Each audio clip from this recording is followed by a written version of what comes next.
대한민국은 세계에서 가장 빠르게 초고령 사회를 달리고 있습니다. 초고령 사회란 65세 이상이 전 인구의 20% 이상 있는 상황을 말합니다. 서구는 고령사회에서 초고령사회까지 평균 100년 정도가 걸렸습니다.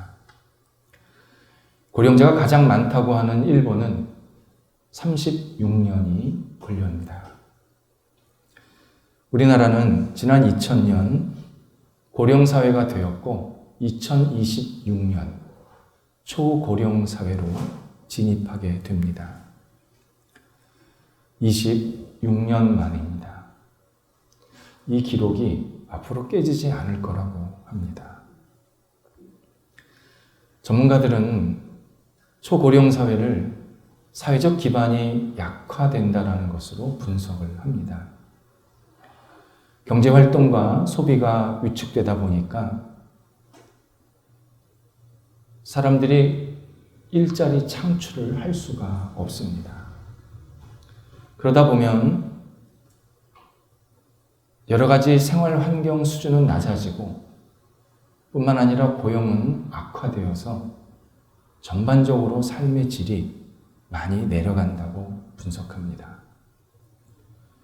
결국 젊은 세대는 결혼과 출산을 기피할 수밖에 없는 결과를 갖게 된다. 이렇게 말하면서 초고령 사회는 사회의 암울한 현실, 미래라고 그렇게 평가를 합니다.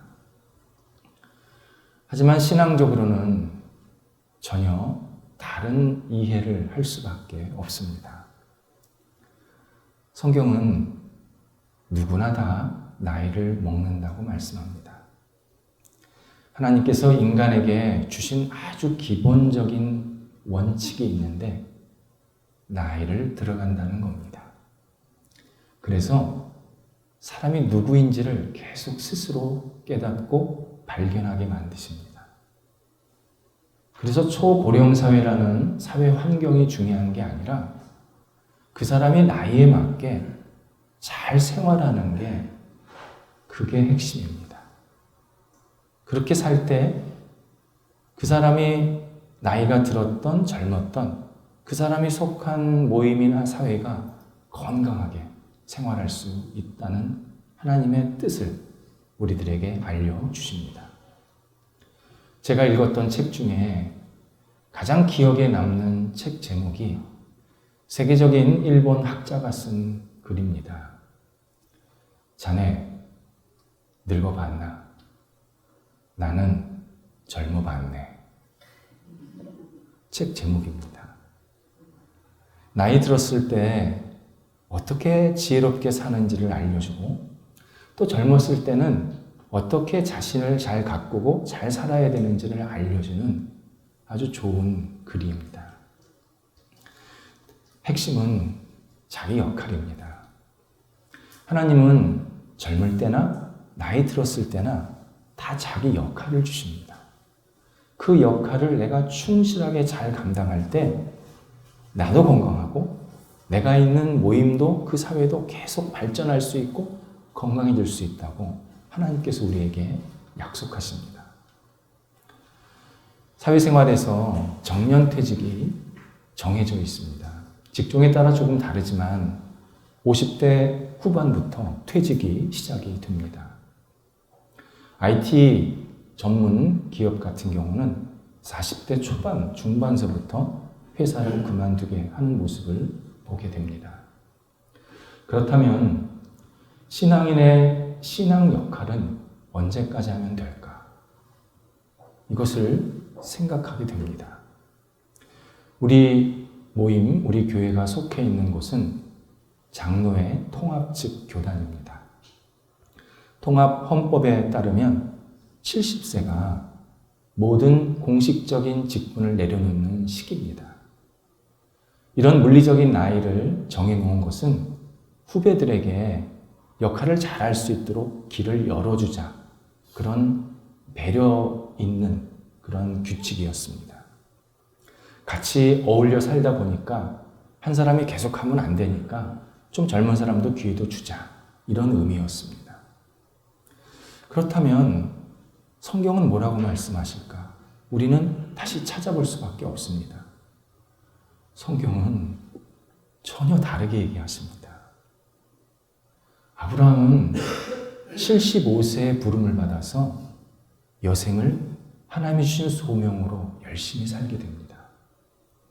모세는 80세에 부름을 받아서 40년 동안 하나님께서 주신 사역을 충실하게 감당합니다. 누가복음 2장 37절에서 안나는 84세까지 성전에 머물면서 주야로 금식하고 하나님께 기도로 섬겼다라고 말씀합니다. 안나가 살던 시대에 평균 수명이 50세가 안 됐습니다. 그런데 안나는 84세까지. 그 전 시대인 아브라함이나 모세는 훨씬 더 인생의 시기가 길지가 않았습니다. 근데 그들은 훨씬 더 적극적으로, 특히 노년에 하나님의 부름을 받아서 헌신적으로 살았던 모습을 보게 됩니다. 아브라함이나 모세, 안나 살던 시대 만만치 않은 시대입니다. 먹을 게 제대로 있겠습니까? 제대로 된 여러 가지 시설들이 있겠습니까? 우리는 성경을 읽으면서 굉장히 막연하게 읽습니다. 근데 아브라함이나 모세나 안나 또 그 위에 여호수아나 수많은 믿음의 선조들이 나이 들어서까지 열심히 사는 모습을 보면 우리한테 굉장한 충격입니다. 우리는 조금만 시간이 지나면 나는 안 돼. 그렇게 쉽게 자기 자신을 내려놓는데 성경의 인물들은 절대 마지막까지 그런 인생을 살지 않았습니다. 결국 신앙인의 신앙 역할은 은퇴가 없습니다. 은퇴하고 싶은 내 마음, 귀찮다는 내 마음만 있을 뿐이지 우리에게는 은퇴를 하나님께서 말씀하시지를 않았습니다. 그래서 한국 사회에 존경받는 어른이셨던 방지일 목사님의 말씀이 생각이 납니다. 신앙인은 달아 없어질지언정 녹슬면 안 된다. 이거 명언입니다. 신앙인은 내가 하나님의 일을 하다가 막 달아서 그냥 자연스럽게 없어질지언정 녹슬어가지고 쟤는 안 돼. 저 사람은 폐기처분이야. 이래서는 안 된다는 겁니다. 하나님은 그 사람이 젊던 나이가 들었던 그 사람에게 맞는 사명감과 역할을 계속 주십니다. 그래서 신앙인들은 하나님 안에서 계속 삶의 동기를 갖고 있는 사람입니다. 세상에서는 이 나이 때만 하세요. 이것만 하세요. 라고 얘기하지만 하나님은 그 나이에 맞게 계속 무엇인가 우리에게 역할을 허락해 주십니다. 바울이 그렇게 복음을 열심히 전도 다니면서 많은 열매를 얻었습니다. 근데 바울이 은퇴를 안 합니다. 정확하게 하나님께서 바울을 은퇴시키지를 않으셨습니다. 바울의 순교의 날이 은퇴였습니다. 오늘 본문 23절에서도 자기는 로마를 거쳐서 서바나를 가겠다. 거기 가서 복음을 전하러 가겠다고 말하고 있습니다. 서바나는 지금의 스페인입니다. 당시 서바나는 미지의 땅입니다. 땅 끝 지역이었습니다. 사람들이 함부로 안 갔습니다. 왜 안 갔을까요? 거기 가면 떨어질까봐. 절벽에서 떨어질까봐. 낭떠러지라고 생각을 했기 때문에 서바나, 스페인 지역을 쉽게 안 들어갔습니다. 근데 바울은 거기에 가서 나는 복음을 전하겠다. 나는 그곳에 가서 복음을 전하는 게 하나님이 내게 주신 사명이다. 이런 고백을 하면서 그쪽으로 움직이겠다고 말합니다. 하나님은 내가 살아있는 한 분명한 역할을 주십니다. 내가 지금 이렇게 살아있다는 것은 그냥 하루하루 시간 보내라고 주시는 게 아니라 너한테는 할 일이 있다. 너한테는 중요한 역할이 있다. 내가 너한테 준 사명이 있으니까 그거 잘 행해라. 우리한테 계속 말씀하시는 겁니다. 이때 사람마다 받은 사명은 조금씩 다릅니다. 재능도 다르고 또 삶의 환경도 다릅니다. 그러나 공통적인 것은 큰 차원에서 하나님의 영광을 위해서 사는 겁니다. 내가 마지막까지 하나님 잘 믿고 하나님 잘 섬기고 하나님 잘 따라가는 것, 그거 하나님께 영광입니다. 그리고 내 옆 사람이 신앙생활 잘할 수 있도록 도와주고 뭔가 기도해 주는 것, 그거 하나님의 영광입니다. 내가 사람들에게 선한 영향력을 끼칠 수 있고 또 선한 말을 할 수 있는 것, 하나님의 영광입니다. 내 두 다리는 옛날처럼 그렇게 활발하지 못하지만 얼마든지 나눔을 실천할 수 있습니다. 내 몸은 옛날처럼 그렇게 건강하지 못할 수 있지만 얼마든지 내 옆 사람을 위해서 중보기도 할 수 있습니다. 또 내가 젊고 지금 활기차게 활동할 시기라면 그걸 가지고 또 하나님의 뜻과 주님이 주시는 비전을 가지고 계속 움직일 수 있습니다. 우리는 하나님의 영광을 위해서 계속 하나님께서 우리에게 지금 생명을 매일매일 불어넣어주고 계십니다. 개인적으로 우리나라에 꼭 들어왔으면 하는 미국의 햄버거 체인점이 있습니다. 인앤아웃이요? 이걸 먹으면 인앤아웃은 또 비교가 안 됩니다. 저는 인앤아웃을 들랑날랑 그럽니다. 우리 들랑날랑 가자. 이렇게. 거기 서부 쪽에 있는데. 칙필A입니다. A 등급의 최고 품질의 닭만 사용하는 치킨 버거집입니다. 이 버거집을 저희 식구들이 외국에 있을 때 종종 가서 사 먹었습니다. 왜 갔냐? 일단 맛있습니다. 이 딱 먹는 순간에 이건 예술이야. 신선합니다. 두 번째 이유는 창업주였던 트루트 캐스라는 분의 글을 읽고 너무 감명을 받아서 여기를 자주 찾게 되었습니다. 이분은 신실한 신앙인입니다. 그리고 평생 성경적으로, 신앙적으로 회사를 운영하신 분입니다. 세계적인 기업 구글이 1000명을 입사 지원서를 받으면 3명을 뽑습니다. 합격률이 그 정도 되는 겁니다. 0.3% 정도. 칙필레 가맹점 주인이 합격률이 1000명당 1명입니다. 구글은 공부도 잘해야 되고 실력도 있어야 되는 거 아닙니까? 칙필레는 그런 거 하나씩 없습니다. 딱 2가지. 진짜 신앙인, 진실한 신앙인이어야 하고, 또 하나는 사람을 서비스할 수 있는 인성을 갖춰야 합니다. 이 2가지를 집중적으로 보면서 그때 지원하는 사람 중에 제일 괜찮은 사람을 가맹점 주인으로 허락을 해줍니다. 가맹점 주인이 되면 내가 내는 액수는 10,000불입니다. 우리나라 돈으로 1,400만 원가량 됩니다. 나머지 수억 원에 이르는 모든 부대 비용 그리고 시설 비용은 다 회사에서 냅니다. 그리고 회사는 1년에 매출액의 30%만 가져갑니다.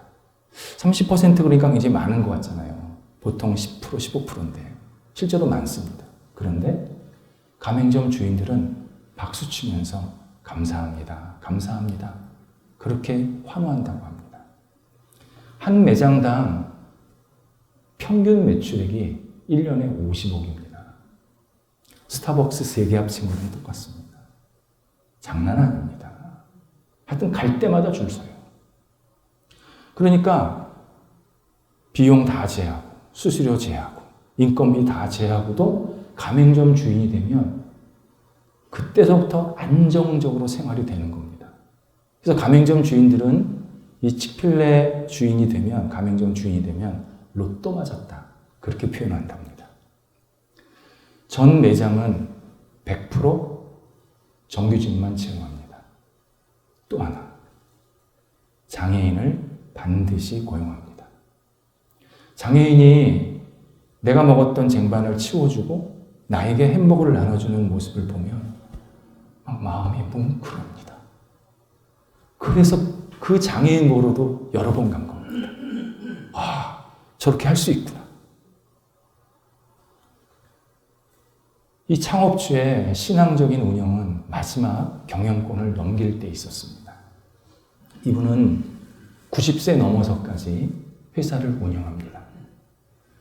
아들에게 넘겨주려고 한참 전서부터 딱 하나를 물어봤는데 아들이 대답을 못하는 겁니다. 그래서 마지막에는 아무래도 안 되겠다. 전문 경영인을 세워야겠다. 그런 계획하면서 기도하고 있었는데 아들이 그제서야 예스 한 겁니다. 그 질문 내용이 뭐였냐?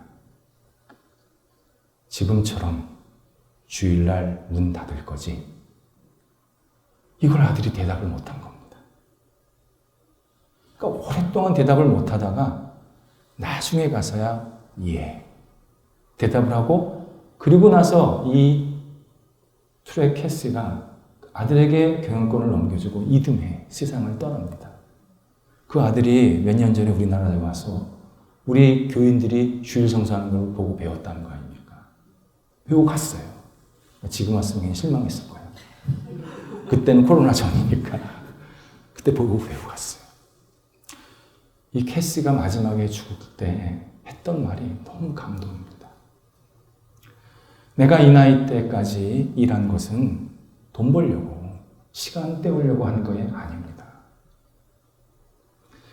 내게 생명을 주신 것은 마지막까지 하나님의 뜻대로, 성경대로 회사를 운영하라는 하나님의 명령이었습니다. 아들이 하나님의 명령을 이어받았기에 저는 가벼운 마음으로 모든 것을 내려놓습니다. 신앙인은 하나님의 영광을 위해서 끊임없이 움직여야 합니다. 나이는 숫자에 불과하다. 그게 그냥 경구가 아니라 하나님 앞에서 우리는 누구도 나이를 자랑할 수가 없습니다.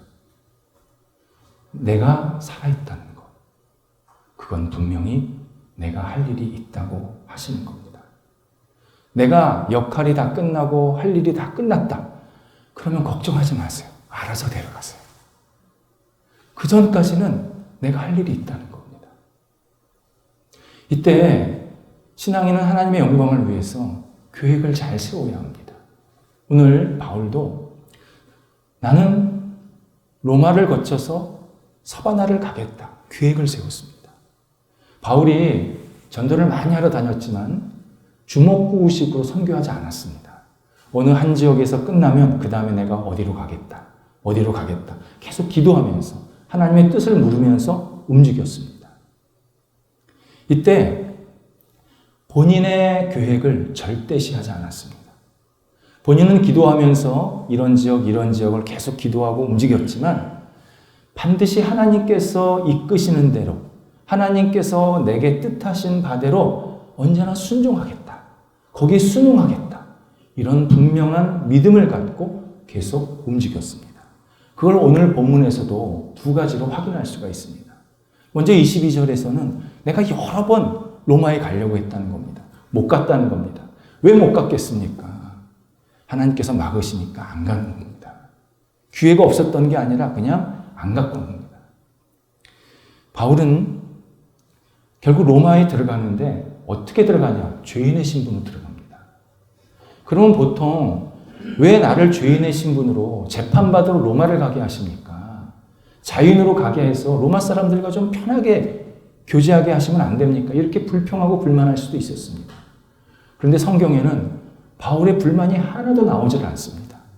오히려 사도행전에 보면 마지막까지 죄인의 신분으로, 재판받는 죄수의 신분으로 로마 사람들에게 복음을 전해서 또 로마를 아름답게 복음화시키는데 귀한 역할을 감당하는 모습을 보게 됩니다. 바울은 하나님이 이끄시는 대로 언제나 먼저 순응했습니다. 또 하나는 바울이 23절에서 내가 이 지역에서는 더 이상 할 일이 없다. 지금 있는 지역은 고린도 지역입니다. 이 고린도 지역에서는 더 이상 할 일이 없기 때문에 나는 로마를 거쳐서 스페인으로 넘어가려고 한다. 이때 할 일이 없다는 것은 복음을 많이 전했다는 겁니다. 그래서 웬만한 사람들은 다 복음을 듣게 했다는 뜻입니다. 그런데 이 말이 모든 사람이 예수를 믿었다라는 뜻은 아닙니다. 어떤 사람은 복음을 전했을 때 그냥 빨리 제가 하나님 인정합니다. 예수님이 나의 구세주입니다. 이렇게 빨리 고백하는 사람이 있는가 하면 어떤 사람은 그렇게 정성을 들이고 공을 들였는데 끝까지 복음을 받아들이지 않고 예수님을 거부하면서 구원에 들어오지 못하는 모습을 보게 된 겁니다. 그래서 바울이 우리들한테 구원을 얘기할 때 하나님의 은혜, 하나님의 긍휼, 하나님의 선택이 그렇게 중요하다. 우리는 복음을 전하고 사람들이 당신 복음을 좀 믿었으면 좋겠습니다. 당신이 꼭 구원받았으면 좋겠습니다. 간곡하게 요청은 하지만 하나님께서 그의 마음을 활짝 열어주셔서 복음을 받아들이고 예수님을 나의 구주로 고백하게 하셔야 그 사람이 구원을 받을 수 있다. 그래서 하나님의 은혜, 하나님의 선택이 절대적이다. 이것을 분명히 깨닫고 하나님이 이끄시는 대로 계속 움직인 겁니다. 그래서 고린도에서는 더 이상 복음을 전하지 않고 여기서는 충분히 다 전했다. 이제 새로운 교회에 가서 복음을 전해야겠다. 이렇게 하나님의 뜻을 먼저 찾으면서 움직이게 됩니다. 우리도 하나님의 영광을 위해서 살려고 할 때, 계획을 세울 때 그 계획에 집착하지 말아야 합니다. 기도하면서 계획은 세우는데 그 계획을 하나님께 맡겨야 합니다. 하나님, 제가 기도 중에 이런 계획을 세웠습니다. 그런데 이 계획이 하나님께서 이끄시는 대로 잘 진행되기를 원합니다. 그리고 이것보다 더 하나님의 원하시는 뜻이 있으면 그대로 움직이시면 저도 순종하겠습니다. 이렇게 하나님을 계속 따라가는 우리의 하나님의 영광을 돌리는 신앙생활이 되어야 합니다. 이스라엘이 400년 넘게 이집트에서 노예 생활을 했습니다. 어떤 사람은 왜 이스라엘을 그렇게 오랫동안 노예 생활을 하게 하십니까? 어차피 이스라엘을 애굽에서 끄집어내시고 자인으로서 하나님을 잘 섬기고 예배하게 만드시려고 했다면, 그게 최종 목표였다면 좀 빨리 이집트에서 끄집어내셔서 하나님께 빨리 영광 돌리게 만드시지 430년 동안 왜 이렇게 고생을 시키십니까? 이렇게 질문을 합니다. 이스라엘의 400년 넘는 노예 생활은 과일로 따지면 숙성 기간이었습니다.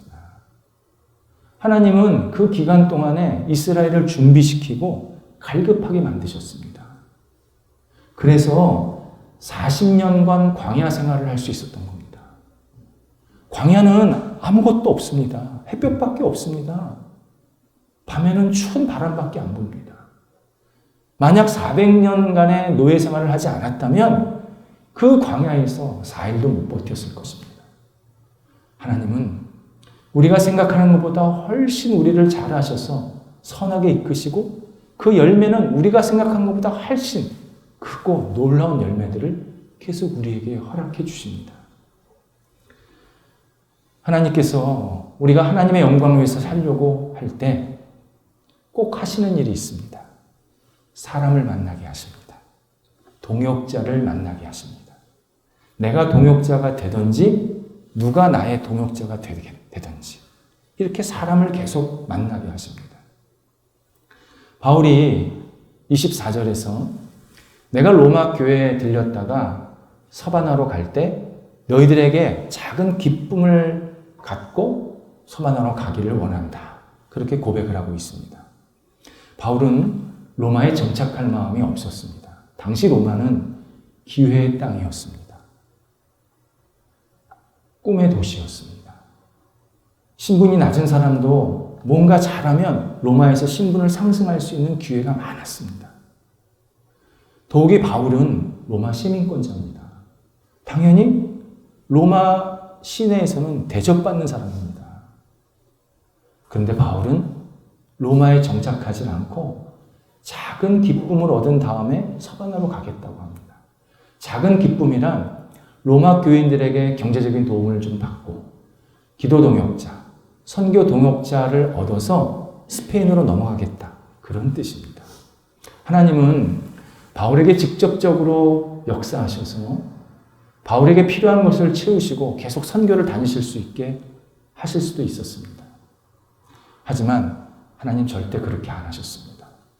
계속 사람을 통해서 바울에게 도움을 얻게 하셨고 또 바울도 그들에게 기도의 동역자가 되게 만드셨습니다. 예를 들어서 소아시아, 터키 지역에 바울이 선교를 들어갈 때 안디옥 교회 교인들에게 도움을 받습니다. 그리스 지역에 선교를 들어갈 때 빌립보 교회 교인들에게 도움을 받습니다. 스페인으로 넘어갈 때는 로마 교회 교인들에게 도움을 받습니다. 계속 하나님께서는 바울에게 사람을 붙여주시고 만나게 하시고 협력하게 하시고 그래서 하나님의 영광을 돌리게 만드십니다. 우리도 많은 사람들의 동역자로 살 수 있습니다. 먼저 선교 동역자가 될 수 있습니다. 현대 선교는 훈련받은 선교사가 해당 지역에 가서 복음을 전하는 일입니다. 이때 선교사가 그 낯선 곳에 가서 복음을 잘 전할 수 있도록 그가 속한 모임 또는 그를 보낸 모임이 그를 위해서 기도해주고 후원해주는 것은 당연한 역할입니다.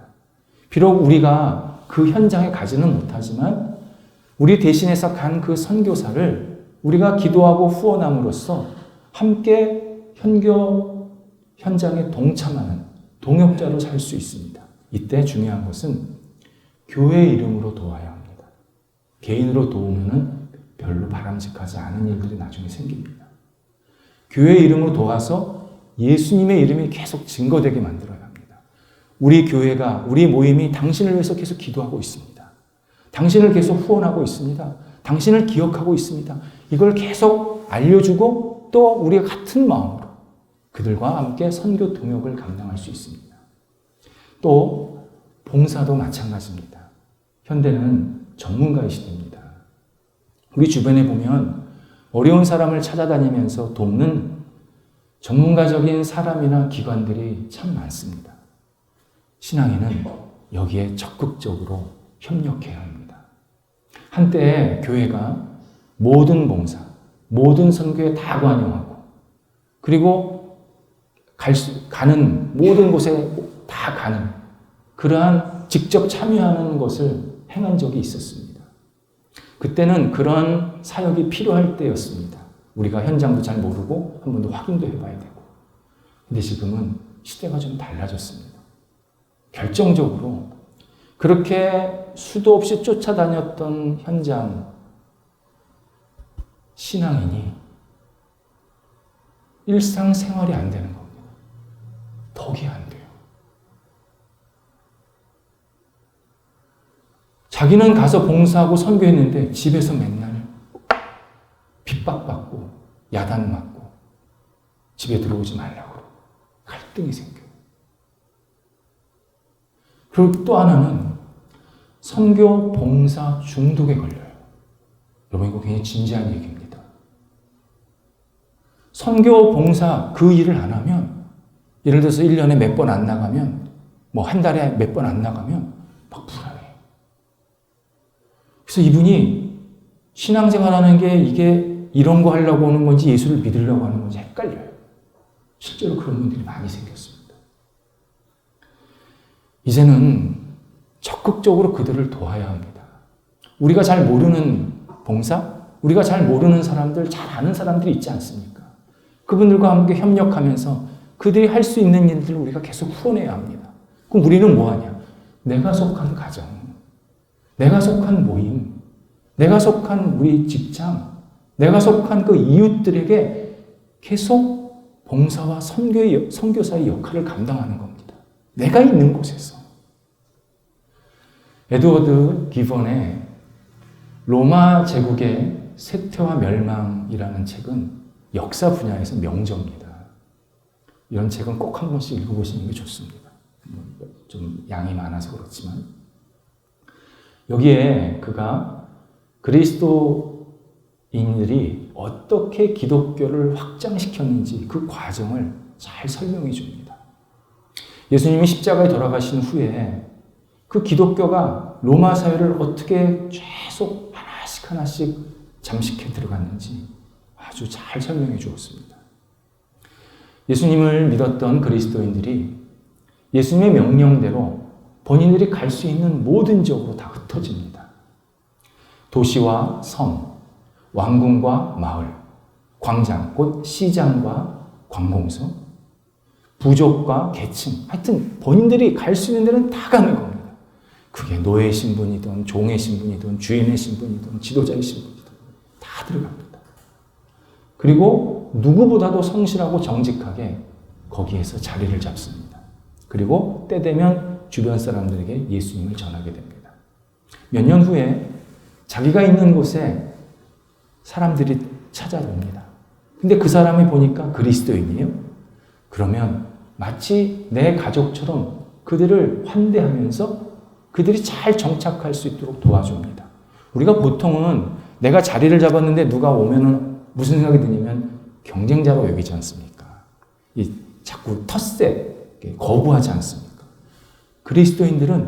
그리스도인들이 들어오면, 뭐 대표적으로죠. 다른 사람도 마찬가지지만, 그리스도인이 들어오면 그들을 환대하면서 잘 정착하게 만들었다는 겁니다. 그리고 만약 그 사람이 복음을 전하러 자기 있는 곳에 들어왔다면 복음을 잘 전할 수 있도록 옆에서 도와주고 협력하게 됩니다. 그래서 기본에 따르면 1세기 기독교인들의 별칭이 있었습니다. 별명이 있었습니다. 선교사 또는 선교 동역자. 누구나 다 선교사, 선교 동역자가 됐다는 겁니다.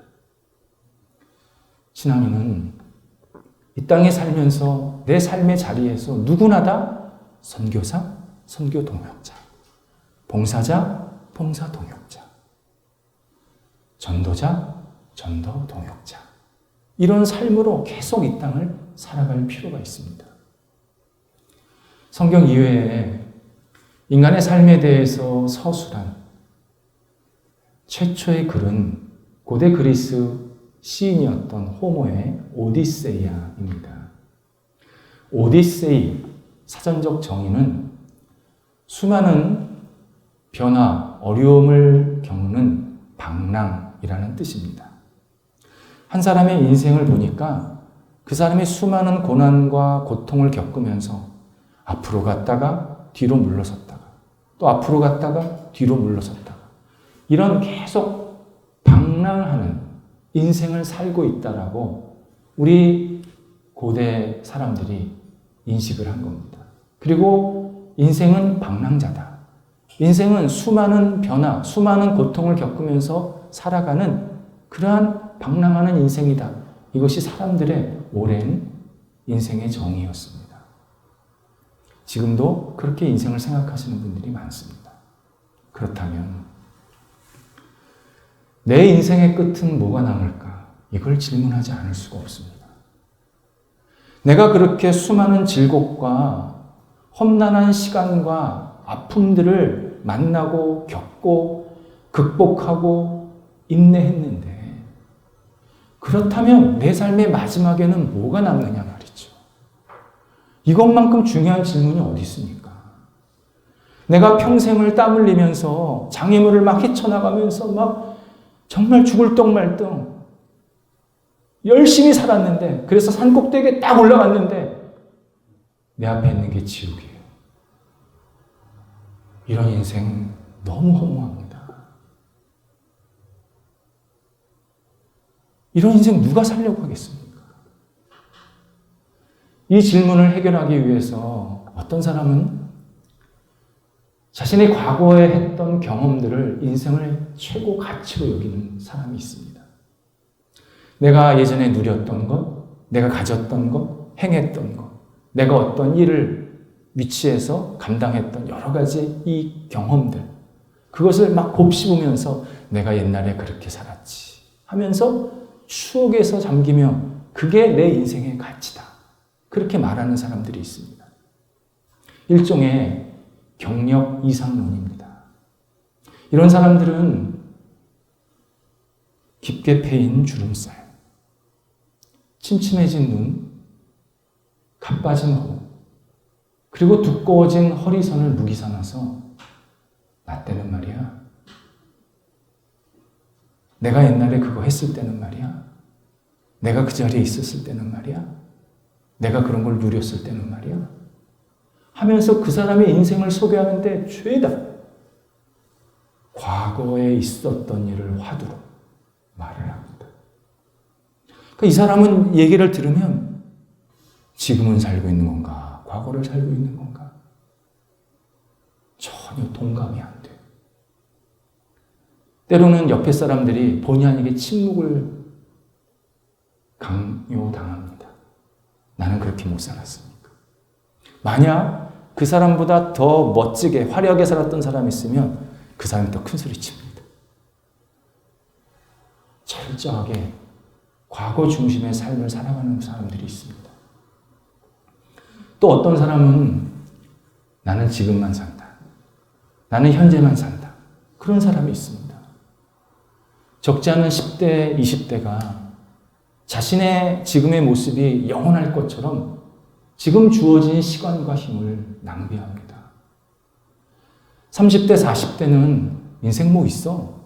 성공하고 부만 있으면 돼. 하면서 인생에 대한 균형 잡힌 시각을 잃어버린 채 계속 한쪽으로 쏠려서 다급하게 현실적으로만 살아가는 모습을 보게 됩니다. 50대, 60대는 여전히 거대한 인생의 강물에서 엄청나게 크게 들리는 굉음을 듣지 못하고 오늘도 잘 때웠다. 오늘도 잘 버텼다. 오늘도 건강하게 하루 보냈다. 이렇게 하루하루 살아가는 것에 그냥 만족하는 모습을 보게 됩니다.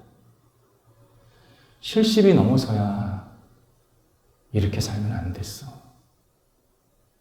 이거 뭐가 문제가 있었어. 어떡하지? 후회하고 고민하는 분들을 너무 많이 보게 됩니다. 사람들이 착각이 있습니다. 과학과 기술이 인간의 시간과 죽음을 통제할 수 있다고 하는 생각입니다. 과학이 계속 발달하면, 기술이 계속 진보하면 내게 있는 시간은 더 연장이 될 거야. 나는 죽음을 생각하지 않을 만큼 죽음은 저 멀리 떨어져 있게 될 거야. 그렇게 생각하는 분들이 생각보다 많습니다. 옛날에 황우석 박사라고 이 소 가지고 이렇게 실험했던 분이 계십니다. 물론 지금은 이제 그분이 인정 못 받지만 제가 깜짝 놀란 게 있습니다. 그분만 쳐다보는 분들이 많더라고요. 저분이 언제 성공하나, 언제 성공하나. 그분이 구세주야 보니까. 이런 분들 굉장히 많습니다. 하지만 인간이 가진 능력이나 인간이 가진 수단은 절대 시간과 죽음을 통제할 수가 없습니다. 모래시계 안에 있는 모래가 하염없이 밑으로 내려가듯이 내가 막 흔들어도 그 모래는 일정한 속도로 계속 내려갑니다. 마찬가지로 내게 주어진 시간은 점점 비어가고 있고 죽음은 점점 가까워오고 있습니다. 내가 시간과 죽음을 통제할 수 없구나. 이 시간과 죽음은 언제든지 내 앞에 탁 나타나서 여기까지다. 이렇게 말할 수 있구나. 이것을 깊이 깨닫는 사람은 그의 영혼이 깨집니다. 그리고 전혀 새로운 삶을 살기 시작합니다. 그래서 전도서 12장 13절에서 일의 결국을 들었으니 너희가 하나님을 경외하고 하나님이 명령하시는 것을 다 지켜 행하라. 이것이 모든 사람의 본분이니라 말씀하십니다. 일의 결국, 끝을 하나님께서 성경을 통해서 반복해서 강조하고 계십니다. 너희들은 끝은 이거다. 이거다. 계속 알려주고 계십니다.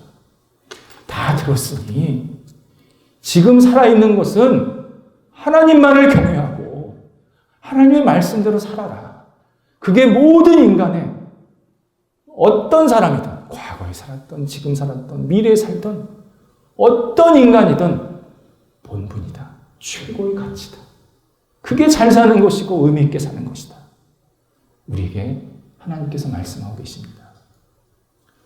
신앙인은 하나님이 부르실 때가 은퇴입니다. 제발 은퇴하겠다고 소리치지 마세요.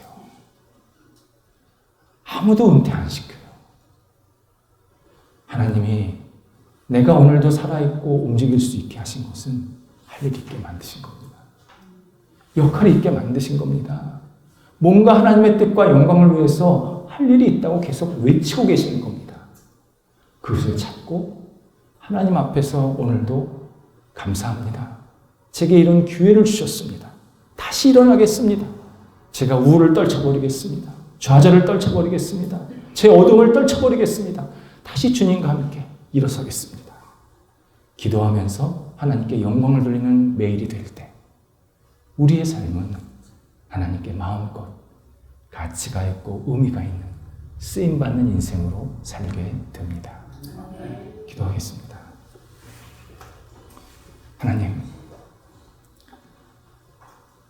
하나님께서 저희들에게 주신 이 생명이 하나님께 아름답게 드려지기를 원합니다.